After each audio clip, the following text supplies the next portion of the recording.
Selamat pagi sahabat tanaman. Kali ini kita akan mendapat tamu istimewa, seorang akademisi sekaligus aktivis ya. Jadi beliau ini selain pernah jadi ketua program studi sarjana ya, pasca sarjana untuk pengendalian hama terpadu, juga sehari-hari juga pernah mengelola klinik tanaman, juga sekarang Tani Center IPB, sehingga sangat dekat dengan petani seluruh Nusantara. Nah, beliau ini selain ahli hama, banyak sekali aktif di LSM, banyak mendirikan yayasan juga. Tapi jangan lupa, beliau ini juga lulusan S3 dari University of Wisconsin Medicine USA di bidang entomologi ya, mengenai serangga, khususnya serangga hama. Pernah jadi staf ahli Dewan Pertimbangan Presiden juga. Jadi beliau ini bukan hanya di saung petani, tapi juga sampai ke Istana Presiden. Nah, itu saja ya, karena buahnya nih panjang sekali riwayat beliau ini, nanti secara bertahap kita gali background beliau ini. Nah, kita sapa saja langsung ke Dr. Hermanu Triwidodo. Assalamualaikum warahmatullahi wabarakatuh, Pak Hermanu. Waalaikumsalam warahmatullahi wabarakatuh, Pak Budi, Mas Budi, Sampurasun. Semoga semua tetap sehat, penuh semangat dan selalu memilih bahagia. Amin. Terima kasih ini diundang nih Mas Budi. Ya. Aku manggilnya boleh nggak Mas saja? Ya, supaya... terima kasih kalau mau manggil Mas. Tapi aku nggak bisa panggil Pak Hermanu ya. Ya, Pak Hermanu. Oke. Terima kasih ini sudah menyempatkan waktunya di tengah kesibukan yang luar biasa di Tani Center, banyak melayani petani, sempat juga bincang-bincang dengan Dr. Tanaman Budi Cahyono. Terima kasih banyak. Untuk menambah pengenalan viewer kita, bisakah Pak Hermanu menceritakan minat kenapa nih bikin Tani Center? Apa itu Tani Center dan bagaimana rencana dan aksi-aksi Tani Center IPB ini? Silakan. Ya, ini saya panggilnya Pak Dokter Tanaman Budi Cahyono saja. Lalu untuk teman-teman viewer ini panggilan akrabnya apa, sobat? Sahabat tanaman. Dokter atau sobat? Oh, sahabat tanaman. Iya, jadi rekan-rekan sahabat tanaman ini terima kasih dikasih kesempatan istimewa untuk silaturahim dengan dokter tanaman dan kawan-kawan semua. Nah, Tani Center ini sebenarnya institusi yang dijadikan serambi bagi IPB University supaya kalau ada petani datang bisa dilayani dengan baik. Kan biasanya kalau datang ke universitas di Satpam aja udah bingung kan. Jadi kalau ada sebenarnya diterima di Tani Center, setelah itu ditanya seperti kebiasaan orang-orang tua dulu, itu ada gupuh, lungguh, suguh, supaya IPB itu kalau ada tamu gupuh cepat-cepat ditemui, diminta untuk supaya duduk, lungguh, kalau ada apa kita suguhi, paling tidak kita ajak bicara. Dengan demikian kalau ada siapapun, petani atau siapapun mau tanya tentang sesuatu di IPB, ada yang dijujuk, apa ya dijujuk gitu ya, ada yang datanglah gitu. Kalau jadi satpam, kalau ada apa mau tanya, itu datang aja ke Tani Center. Nah, nanti di Tani Center kita arahkan mau kemana, kita kawal dan lain-lain. Jadi ini adalah wajah dari IPB yang baru, di mana IPB yang jadi milik rakyat itu benar-benar bisa melayani rakyat secara baik, dengan segala macam apa adanya lah gitu. Jadi dengan demikian kalau ada datang gitu mau nanya macam-macam kan nggak tahu mau nanya kemana dan lain-lain, kita akan terima dengan baik, istirahat dulu, lalu kita tanya arahkan kemana, dan itu kalau offline-nya. Tapi di sekarang luringnya, kalau yang sekarang kalau daringnya ya ada juga. Kalau ada bertanya-tanya tidak usah bingung-bingung, ini mau tanya ini nanya siapa, nanya Tani Center saja. Nanti dari Tani Center karena ada Dewan Pakar diarahkan ke yang bisa, kalau bisa menjawab, karena tidak semuanya itu yang bisa menjawab IPB. Kadang-kadang teman-teman petani itu jauh lebih pandai daripada IPB. Kita juga akhirnya Tani Center itu menjadi ruang belajar bersama lah antara dosen, mahasiswa dengan pakarnya. Pakarnya itu pakar yang melakukan, yaitu petani, pengusaha, dan lain-lain, itu pakarnya. Ya. Saya kira gitu, Pak Dokter Budi Cahyono. Luar biasa. Aktivitasnya apa aja yang utama ini di Tani Center? Ya, seperti tadi melayani kalau sudah datang. Jadi itu sebagai apa ya, di Serambi, tapi juga proaktif. Ya. Kalau ada permasalahan-permasalahan di lapang, kita bisa datang.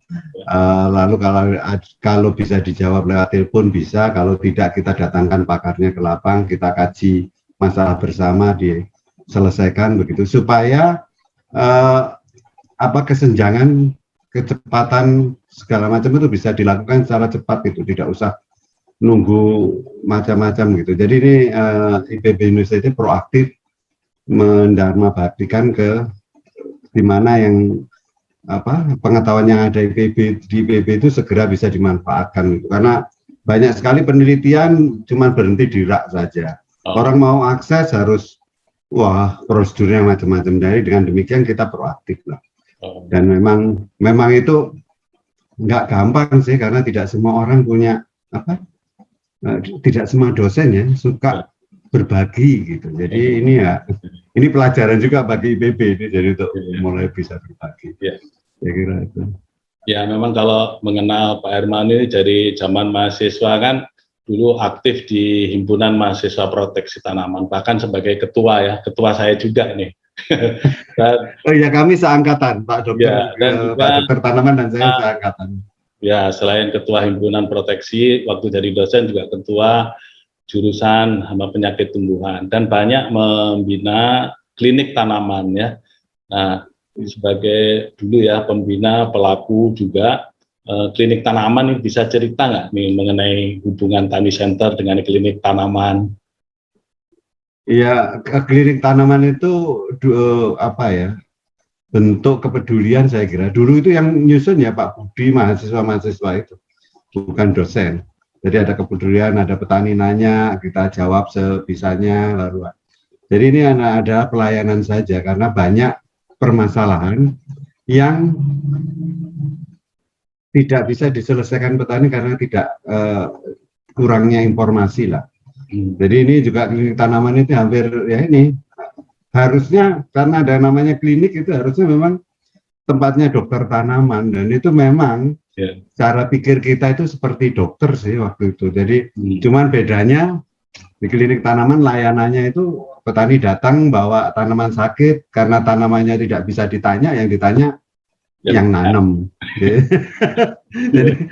jadi tapi mungkin dengan dengan klinik tanaman mahasiswa bisa banyak belajar dari awal, bahwa untuk melihat berkomunikasi dengan penyakit itu bisa dilihat secara nggak langsung juga, dari gejalanya, dari tandanya, dari apanya, lalu nanti berkata dengan manajemennya, ya seperti itulah. Jadi akhirnya juga kita yang lebih banyak belajar dengan petani, sama-sama bareng belajar sekali, sama-sama belajar gitu ya. Itu pelayanan memang. Sampai sekarang alhamdulillah klinik tanaman masih ada, dan pelayanannya tidak hanya nunggu, tapi juga kalau ada permasalahan di lapang cepat-cepat menginformasikan pada petani. Kalau ada ledakan hama ya cepat-cepat datang ke sana gitu. Tapi ya kadang-kadang menjadi kritis karena pemerintah belum mengumumkan, kita udah mengumumkan duluan. Jadi kadang-kadang dikira kayak apa? Tapi ya nggak apa-apa, daripada petaninya tersiksa. Saya kira itu. Iya, saya dengar juga selain klinik tanaman yang statis ya, punya kantor, punya lab, IPB kan juga punya mobile klinik tanaman gitu ya, klinik tanaman yang bisa bergerak menuju lokasi petani. Itu bisa diceritakan Pak Herman? Iya, itu ya kita ada kemewahan karena birokrasi di kampus bisa memperhatikan itu. Jadi kita sebutnya Kebu Hijau. Karena dari Fakultas Pertanian warnanya hijau, lalu klinik tanaman elep gitu.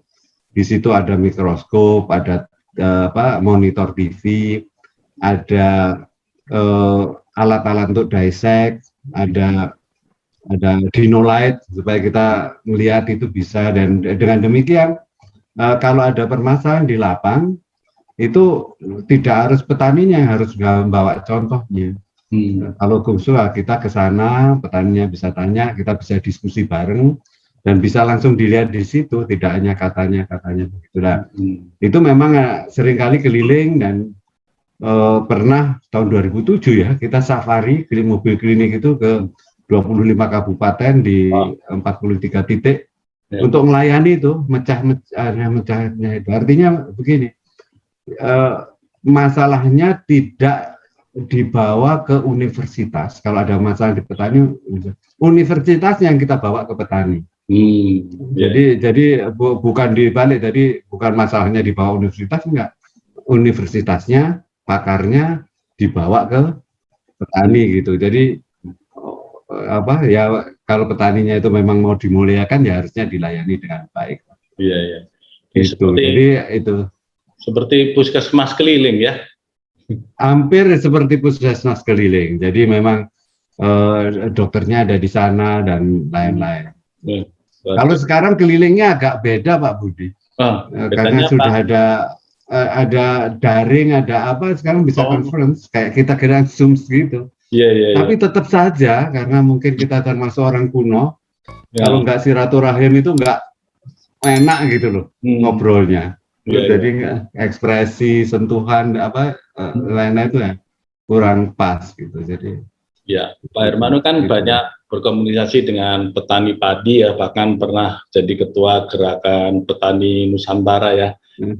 Terkait juga dengan penelitian yang luar biasa pada waktu S3 kalau nggak salah penggerek padi ya. Penggerek Badang Padi Putih. Jadi waktu itu terjadi ledakannya. Iya. Itu pengalaman penelitian itu dan juga pengalaman studi di Amerika seperti apa yang bisa menginspirasi?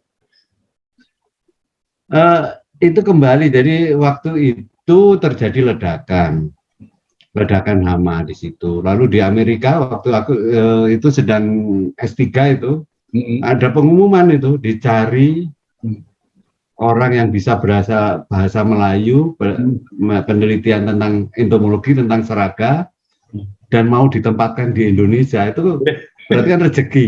Rezeki banget. Ya, kebetulan juga ada syarat, tahu statistik gitu. Kebetulan saya double major, satunya statistik. Jadi itu kayaknya bahasa anak sekarang tuh gue banget kayaknya itu untuk saya. Jadi aku dikirim ke situ, dan dari situ permasalahannya, ledakannya luar biasa. Akhirnya daripada saya membawa materi penelitian dibawa ke IPB di lab, kenapa nggak labnya ada tak bawa ke sana. Jadi saya dengan beberapa asisten nyewa 2-3 rumah begitu untuk penelitian di lapang, dan teman-teman bisa, dan itu cepat jadinya karena ya ini pengalaman dari situ sebetulnya. Kalau kita dekat dengan lapang, dan itu seorang ilmiah itu cepat, itu pertanyaan ilmiah itu ada, terus langsung di riset questionnya, dibuat hipotesis, dijawab di lapang dan diamati bareng-bareng. Itu penyelesaiannya cepat. Jadi tidak harus nunggu dipublikasi dulu, baru habis publikasi dibaca terus menyelesaikan masalah, terlalu lama. Jadi situ langsung itu dari situlah timbulnya action research dan lain-lain. Tapi benar itu. Dokter tanaman itu diperlukan di situ, dan dari kebanyakan pengalaman, dari pengalaman ini ya, timbulnya hama dan penyakit itu terutama karena kesalahan manajemen. Manajemen tanaman sehat, manajemen terlalu apa gitu. Jadi melesetnya manajemen menimbulkan dampak munculnya hama. Makanya ketika jadi dokter tanaman itu sangat asik, karena nggak hanya sakitnya ini obatnya ini, sakitnya ini obatnya ini, enggak. Jadi kalau saya memang akan sangat menghindari penggunaan racun. Jadi mesti ditanya mengapa sakit dan lain-lain. Jadi kalau yang dibenahi ya justru manajemennya, cara budidayanya dan lain-lain. Makanya asik jadi dokter tanaman ini, makanya Pak Dokter Tanaman Budi Cahyono-nya. Dan itu akan jadi profesi yang bagus. Amin. Amin. Mudah-mudahan jadi profesi betulan yang ada sertifikasinya suatu saat. Iya, karena tidak hanya itu juga, tidak hanya dokter tanaman, tapi mungkin untuk operator orang yang boleh menggunakan pestisida dengan pengawasan. Itu juga sepertinya juga harus ada lembaganya, kalau enggak membahayakan dirinya sendiri dan lingkungan. Kok sorry nih, jadi agak nyimpang Pak. Karena Pak Hermanu kan lulusan Amerika juga, dan saya juga waktu ke Amerika sebagai peneliti rumput waktu itu ikut kongres tentang turf grass management dan bagaimana sertifikasi itu menjadi sangat penting dan dilakukan oleh asosiasi ya. Jadi bukan pemerintah lagi, ini pelakunya harus non state lah, semuanya tidak harus diserahkan pada pemerintah yang serba itu. Jadi memang profesional yang aku ini. Ya, lebih ke profesional ya, karena ini profesi. Profesi. Nah, dari pengalaman Pak Hermanu yang luar biasa itu sejak mahasiswa ya, dan berhasil menjadi tokoh nasional ya untuk layanan petani, khususnya di pengendalian hama terpadu kan Pak Hermanu juga pernah advisor FAO juga nih, teman-teman biar tahu nih pernah staf ahli Dewan Pertimbangan Presiden itu kan nggak main-main ini kalau bukan karena kepakaran. Nah, mungkin bisa diberikan tips, nasihat lah kita sebagai orang tua kepada mahasiswa ya. Kan dulu himpunan profesi mahasiswa juga. Ya kalau saya itu sebenarnya nasihatnya dari Pak Dr. Tanaman Budi Cahyono itu. Saya itu belajar dari Pak Budi itu dan belajar dari petani. Ini untuk perjuangan saja. Jadi dari petani itu kalau mau panen itu harus nanam. Sudah nanam saja itu belum tentu panen. Jadi harus menjaga, fokus. Dan itu kadang-kadang tidak bisa, harus investasi dulu. Investasi dulu. Jadi luar biasanya saya belajar dari dokter tanaman, lalu belajar dari petani bahwa untuk menghasilkan sesuatu itu perlu proses. Itu supaya tidak violence, dan kita sudah memulai saja belum tentu panen, harus konsisten menjaga. Ada gangguan hama, gangguan penyakit, kita harus mengelola secara benar. Jadi dan kalau tidak pernah nanam, ya nggak akan pernah panen. Itu nanti jadinya nyuri jadinya. Kalau panen yang bukan tanamannya. Ini saya cerita kepada sahabat tanaman. Dokter Budi Cahyono istimewanya gini. Jadi Pak Dokter Budi Cahyono ini teman saya, dan saya banyak seangkatan lah, beliaunya rajin lah nyatet, saya banyak pinjam catatan beliau, saya kan pernah nyatet. Itu gini, beliaunya bukan ahli rumput. Ketika di PTN, beliaunya belajar rumput dan lain-lain, banyak yang mencibir. Serius ini. Nah, beliaunya bilang, dan ketika belajar rumput, beliaunya itu pakai uang sendiri. Tidak dari proyek, dan itu adalah yang saya sebut nanam. Dan konsisten, akhirnya jadi ahli rumput. Bukan dari sertifikasi, bukan dari gelar, tapi dari reputasi yang dibuat karena prestasi. Dari situ mulai banyak rezeki masuk, panen. Nah, bagi orang yang nggak lihat proses itu, marah-marah itu, ini gimana kok bisa, itu bukan ahlinya kok mereka nggak tahu saja bahwa Pak Budi itu memanen karena beliau tahu proses, harus nanam dulu, harus berjerih payah, panennya nanti panennya. Itu nggak pernah menipu itu. Tapi ya ada juga sih tiba-tiba panen nggak pernah nanam kan, namanya apa nggak tahu, tapi Pak Budi itu. Jadi kalau untuk adik-adik, untuk sahabat tanaman, itulah contoh petani bahwa hasil itu dari proses. Dan proses itu perlu konsentrasi dan kesabaran, harus dijaga. Kalau kita pengen panen harus nanam saja harus dijaga supaya panen. Dan kadang-kadang harus ikhlas juga kalau ada hama sedikit makan gitu ya. Jadi kita syukuri kan gitu. Gitu ya Mas Budi ya. Mas Dokter tanaman. Kali nih falsafahnya kita harus menanam. Nah itu dari Pak Budi tuh. Catatannya Pak Dokter Budi tuh aku belajar dari petani, kita kan belajar dari petani juga. Mereka menanam dulu, menyiram, memupuk, baru kemudian panen ya. Panen. Itu pelajaran. Ada lagi Pak Budi, ada lagi. Ini khusus untuk dosen nih. Oh ya, untuk silakan. khusus untuk dosen itu. Enggak ya? Pak Budi ini, aku juga cerita nih, kan jarang mewawancari Pak Budi. Pak Budi cerita bagaimana beliau itu kan kami lah, saya dengan Pak Budi itu merasa terikat ketika jadi dosen itu harus diikat di kursi dan nggak boleh kemana-mana. Itu nggak pinter sama sekali. Jadi kita pengennya itu kalau jadi dosen ya harus ke lapang, apa karena dari situ kita bisa lebih pandai, lebih bisa mengupgrade isi mata kuliah dan lain-lain. Jadi untuk absen dan lain-lain, justru ke lapang itu juga termasuk kerja, bukan apa-apa. Jadi itu dari Pak Budi juga. Jadi apa? Jadi kalau pengen memperkaya kuliah dan lain-lain tidak hanya dari baca, tidak hanya katanya, kita harus banyak terjun ke lapang, belajar dengan petani, memahami cara berpikirnya dan memberi jawaban dengan cara berpikir mereka itu. Itu enggak. Jangan nikmat duduk lalu penelitian publikasi enggak just itu. Itu sahabat tanaman. Terima kasih banyak ini atas pencerahan dari Dr. Hermanu Triwidodo sebagai Tani Center Head atau kepala unit layanan informasi Tani Center, dan juga banyak jabatan formal maupun informal, terutama juga banyak hubungan dengan LSM ya, NGO, karena beliau ini banyak mendirikan berbagai macam organisasi termasuk gerakan Tani Nusantara yang berakhir kan. Nah, sebelum kita tutup, mohon kita bisa mengucapkan tagar Dokter Tanaman Sehat Indonesia Kuat. Gimana? Kita mulai.